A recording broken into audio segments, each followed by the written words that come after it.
Dear student, जो comparative method के बाद जो हमने नेक्स्ट स्टडी करना है मेथड ऑफ रिसर्च, वो है analytical method, inductive and deductive. ये शॉर्ट है, सिर्फ इसका कॉन्सेप्ट आपको समझना है, उससे रिलेटेड रीडिंग जो है वो अपलोड कर दी गई है। अगर let's start from analytical method. Analytical method जो है बेसिकली एक क्रिटिकल थिंकिंग स्किल है कि आप किसी चीज़ को क्रिटिकली इवेल्युएट करो, आप डिफरेंट फैक्ट्स एंड फिगर्स देखो, इन्फॉर्मेशन देखो जो आपकी रिसर्च से रिलेटेड है, उसको फिर एनालाइज करो। It's called analytical thinking. अगर हम इसकी बात करें, लेट्स सपोज अगर हम इस स्लाइड में सेकंड पॉइंट पढ़ें तो a variety of people including doctors, students like you, psychologist use analytical study during the study to find out the most relevant information. For example, doctor क्या करता है, doctor patient की पुरानी history देखता है। चाहे आपको शुगर है, आपको ब्लड प्रेशर है, हार्ट पेशेंट है, उसका एनालिसिस करता है, फिर उसको कोई मेडिसिन डायग्नोज करता है। तो एनालिसिस क्या है कि आप उसको क्रिटिकली देखते हो कि उसको मसला क्यों है, किस वजह से, उसका इफेक्ट क्या है। एनालिटिकल थिंकिंग में, ये एनालिटिकल सर्च में भी आप कोज एंड इफेक्ट को देखते हैं, उसकी बुनियाद पे जो है आप रिसर्च कंडक्ट करते हैं। इसका अगेन जो है अगर आप लास्ट पॉइंट पढ़ें तो analytical research a person find out critical detail, ठीक है, जो एक क्रिटिकल डिटेल, ऐसी डिटेल जिसको पहले से स्टडी नहीं किया गया। एक इन्फॉर्मेशन है वो जनरल इन्फॉर्मेशन अवेलेबल है, लेकिन आप उसको उस पॉइंट ऑफ व्यू से स्टडी करो कि आप उसमें से ऐसा एक्सपेक्ट निकालो जिसको पहले स्टडी नहीं किया गया, या उसका वो क्रिटिसिज्म हो, या उसका क्रिटिकल हो, उसके लिए थोड़ा सा डिफरेंट हो, एनालिटिकल हो, उसको एनालिसिस करें। अगर इसकी हम एग्जांपल देखें इसको, ताकि आपको इसमें बेहतर तरीके से समझ आ सके कि एनालिटिकल मेथड होता क्या है। फॉर एग्जाम्पल, जैसे कि मैंने आपको पहले बताया है कि एनालिटिकल जो है वो कोज एंड इफेक्ट से भी डील करता है। अगर हम इसको एग्जाम्पल में स्टडी करें तो एग्जामिनिंग द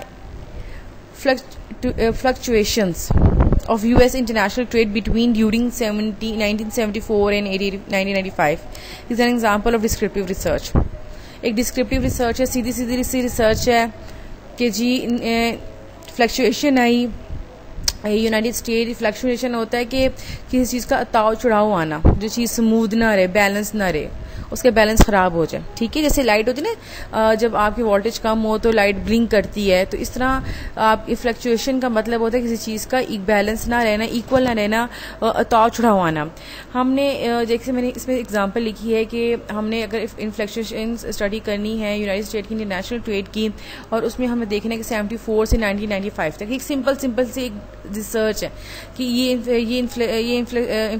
इन्फ्लेटेशन आई है, ये फ्लक्चुएशन आई, उसकी वजह से ये इन्फ्लेटेशन आई है, इस तरह से जो है वो प्राइसेस अब ये हैं, इस तरह से गुड्स लो गई हैं, ये इस तरह ट्रेड हुई, ये नहीं हुई।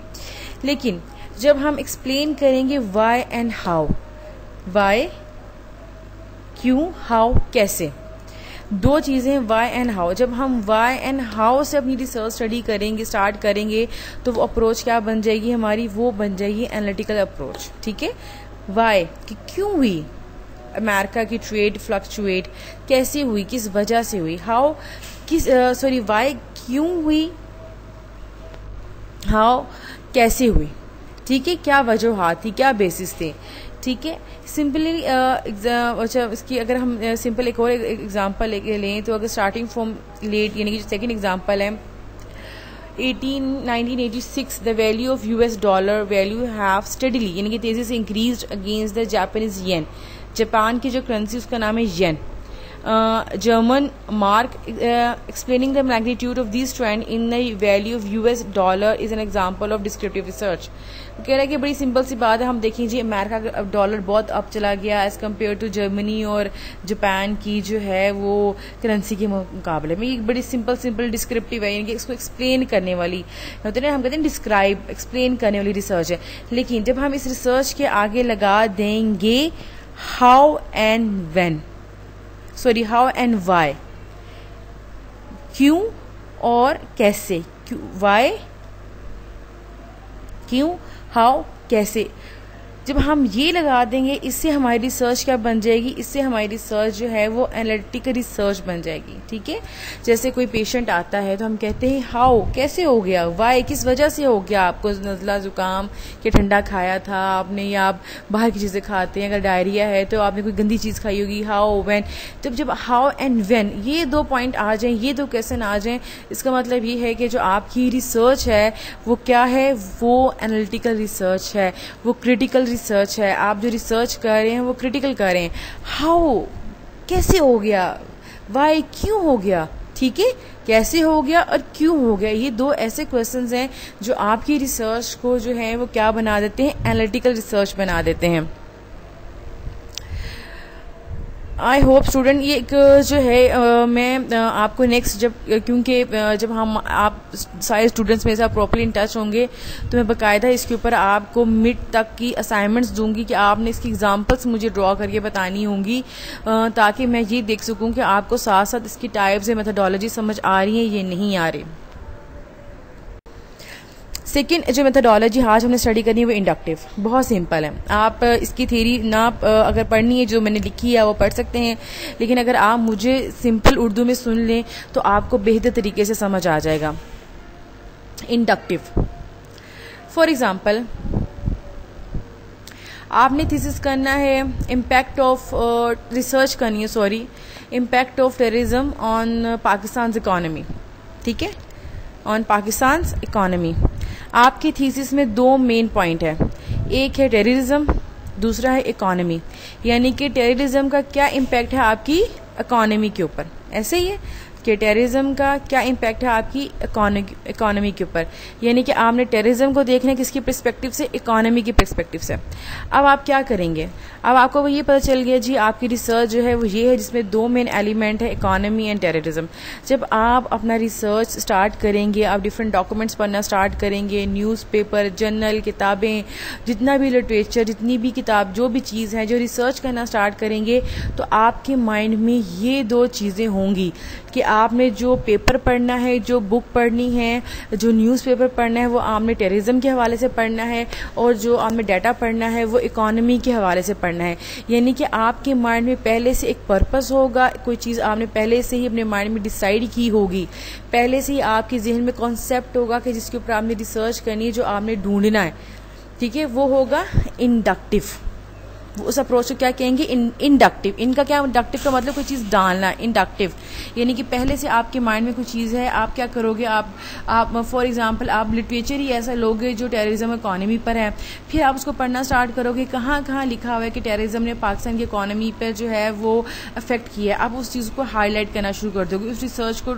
यानी कि आपके पास पहले से प्री प्लान चीज़ें हैं, पहले से प्री प्लान डाटा है, आप उसके प्री प्लान कॉन्सेप्ट है, उसके ऊपर आप काम करने लग जाओगे, उससे रिलेटेड आप चीजें ढूंढना शुरू कर दोगे। माइंड में चीजें आ गई हैं कि ये होना चाहिए, इकोनॉमी का है, टेररिज्म का, इसके बारे में ढूंढना है, तो अब उसी से रिलेटेड जो है डाटा ढूंढोगे, उसी से रिलेटेड बातें करोगे, उसी से रिलेटेड बातें ढूंढोगे, उसी से रिलेटेड लोगों से बातें पूछोगे। ये है आपकी इंडक्टिव कि आपने एक चीज़ को नोटिस करना है जो ऑलरेडी आपके माइंड में है, जो ऑलरेडी आपके माइंड में घूम रही है। यानी कि फॉर एग्जाम्पल आपके पास कोई डॉक्यूमेंट आ गया, आप उसको किस परस्पेक्टिव से स्टडी करोगे, कहीं इसके ऊपर लिखा हुआ है कि टेररिज्म का इम्पैक्ट है इकोनॉमी के ऊपर, आपके माइंड में वो ऑलरेडी चीज़ बैठ गई है, अब आपने उसी पर्सपेक्टिव में उस डॉक्यूमेंट को स्टडी करना है। इसको कहते हैं इंडक्टिव अप्रोच। ठीक है, इसे कहते हैं क्या, इंडक्टिव अप्रोच। ये स्टूडेंट जो इंडक्टिव अप्रोच की स्लाइड है जो इसमें इंग्लिश में लिखा हुआ है वो मैंने आपको बहुत सिंपल उर्दू में समझा दी है, और उर्दू में समझाने का मकसद यही है कि आपको बेहतर तरीके से समझ आ जाए कि इंडक्टिव अप्रोच क्या है। यानी कि आपके जहन में पहले से क्वेश्चंस हैं, ऑब्जेक्टिव हैं, कॉन्सेप्ट है, हर चीज़ है, और उसको ही लेके आप जो है मजीद रिसर्च कर रहे हैं, उसी को लेके आप मजीद आगे पढ़ रहे हैं, ये उसमें से चीज़ें निकाल रहे हैं जो आपके अपने मतलब की हैं। डिडक्टिव क्या है, डिडक्टिव बड़ा सिंपल है। आप रिसर्च करें, हो सकता है कि आपके पास कोई डॉक्यूमेंट आ गया जिसके ऊपर हेडिंग हो टेररिज्म एंड पाकिस्तान इकोनॉमी, आप उसको पढ़ना स्टार्ट करेंगे, पढ़ते जा रहे हैं, पढ़ते जा रहे हैं, पढ़ते जा रहे हैं, कहीं उसके ऊपर पाकिस्तान और इकोनॉमी, टेररिज्म और इकोनॉमी का फैक्ट लिखा नहीं हुआ, इकोनॉमी को अलग डिफाइन किया हुआ है और टेररिज्म को अलग डिफाइन किया हुआ है। आप क्या करेंगे, आप उस डॉक्यूमेंट को पढ़ते जाएंगे और उस डॉक्यूमेंट का कंक्लूजन लिखेंगे कि डॉक्यूमेंट एक्चुअली में कहता क्या है, चाहे वो डॉक्यूमेंट आप के रिसर्च से रिलेट करता हो या ना करता हो, आपके रिसर्च से मुताबिक रखता हो या ना रखता हो, आपके रिसर्च के मुताबिक हो या ना हो। आप क्या करेंगे, फॉर एग्जांपल कोई और एग्जाम, हाँ, अगर आपने देखना है कि पॉवर्टी और सुसाइड या अनएम्प्लॉयमेंट और सुसाइड, यानी कि अनएम्प्लॉयमेंट से लोग सुसाइड करते हैं या पॉवर्टी से लोग सुसाइड करते हैं, ये आपका रिसर्च है। अब आपने रिसर्च करना स्टार्ट की, आपने चीज़ें ढूंढना स्टार्ट की, आपके पास डॉक्यूमेंट है सुसाइड के ऊपर, पॉवर्टी के ऊपर, अनएम्प्लॉयमेंट के ऊपर, लेकिन इंडक्टिव में क्या है कि आपने लिंक क्रिएट करना है, आपने बकायदा डाटा ढूंढना है जो टेररिज्म पे इफेक्ट कर रही है इकोनॉमी, जो टेररिज्म इफेक्ट कर रही है इकोनॉमी पर। लेकिन डिडक्टिव में क्या है, डिडक्टिव में जो डॉक्यूमेंट कह रहा है आपने उसको एज इट इज उसके कंक्लूजन में लिख देना है कि डॉक्यूमेंट क्या कह रहा है। डिडक्ट का मतलब होता है निकालना, उसका कंक्लूजन निकालना, उसका खुलासा निकालना, उसका मरकजी ख्याल निकालना। इंडक्टिव में ऑलरेडी आपके माइंड में है कि आपने चीज़ें लिंक करके जो है रिसर्च करनी है, कि आपने टेररिज्म को इकोनॉमी से लिंक करके रिसर्च करना है। डिडक्टिव में ऐसा कुछ नहीं है। डिडक्टिव में क्या है कि जी जो डॉक्यूमेंट बात कह रहा है, जो न्यूज़पेपर, कोई रिसर्च आर्टिकल, कोई बुक, कोई किसी की तहरीर, कुछ भी जो बात लिखी हुई आपने उसका खुलासा या मरकजी ख्याल लिखना है, चाहे वो चीज़ आपके थीसिस या आपकी रिसर्च से रिलेट करे या ना करे। एनालिटिकल अप्रोच क्या है, जिसमें आप when and how, why and how, क्यों और कैसे इसको ढूंढते हैं, उसका क्रिटिकल एनालिसिस करते हैं, हर चीज़ का तनकीदी जायज़ा करते हैं। इंडक्टिव अप्रोच क्या है, जिसमें आप डॉक्यूमेंट्स के अंदर से अपने कॉन्सेप्ट को ढूंढते हैं कि अच्छा ये मेरा थीसिस है, ये मेरा रिसर्च टॉपिक है और उसके ऊपर मैंने डाटा ढूंढना है। मोस्टली रिसर्च इंडक्टिव रिसर्च होती है। डिडक्टिव क्या होती है कि बेशक आप वो डॉक्यूमेंट जो आपके पास अवेलेबल है, आपको मिला है, वो आपके रिसर्च से मुताबिकत रखता हो या ना रखता हो, उससे रेलिवेंट हो या ना हो, लेकिन सिर्फ और सिर्फ आप क्या करें, उसका खुलासा या मरकजी ख्याल लिखते जाएं कि ये जो है डॉक्यूमेंट है वो ये कह रहा है, ये डॉक्यूमेंट जो है वो ये कह रहा है। आप उसका एब्स्ट्रैक्ट निकालते हैं, उसका मरकजी ख्याल निकालते हैं, आप उसका कंक्लूजन निकालते हैं कि वो ये बात कह रहा है, वो ये कहना चाह रहा है। डियर स्टूडेंट, आई होप आपको तीनों अप्रोचेस समझ आ गई होंगी। इससे जो रेलिवेंट रीडिंग्स हैं जो है वो कोर्स फाइल में अपलोड कर दी गई हैं, आप उसको देखें, पढ़ें। कोई चीज़ समझ नहीं आती, आप Monday to Friday 10 to 4 PM मुझे मैसेज कर सकते हैं, सेम डे आपको रिप्लाई आ जाएगा। कोई परेशानी, कोई प्रॉब्लम है, आप मुझसे लाजमी डिस्कस करें। अगर आपको लेक्चर समझ आ रहे हैं तब भी, अगर नहीं आ रहे तब भी आप जो है वो लाजमी इन्फॉर्म करें। Thank you.